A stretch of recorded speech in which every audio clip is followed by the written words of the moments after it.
Today, we're being tracked at every level of our society. The government listens in on our phone calls, reads our emails.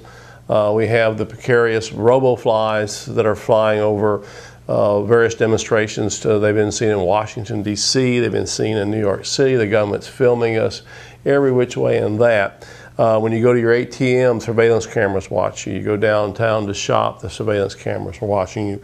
And some of these are even hooked into police stations now, so they're watching American citizens in real time, leading to some people to think and to argue that we live in a police state.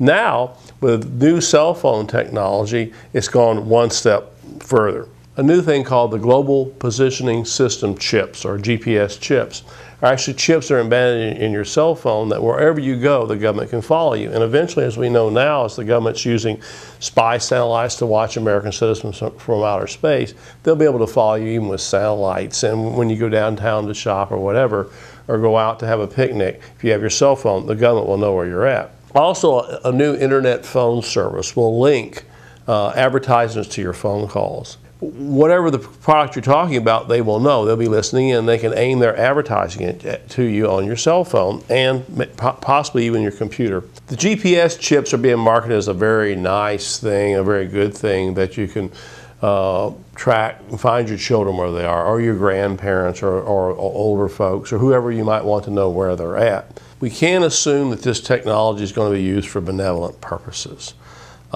We know now that the President of the United States had authorized the government to collect information on American citizens, even listening in on Americans' phone calls. None of that was benevolent, and many in Congress and many civil libertarians have objected to that. There's an amazing privacy concern here, and the fact that these companies give over the information to the FBI and other intelligence agencies very easily, it means the government can create amazing dossiers on the American public, in violation, by the way, of federal law. This will include educational records, bank records, any type of records you've ever left, any type of phone call you've made with a friend. The government will know exactly what you're talking about. This is what people, fictional writers in the past, such as George Orwell and Aldous Huxley, have talked about: the coming totalitarian police state. In the age we live in, and this is the point, privacy is going to be obliterated. You won't be able to go to see a doctor privately. You won't be able to go see your psychiatrist if you don't want people knowing.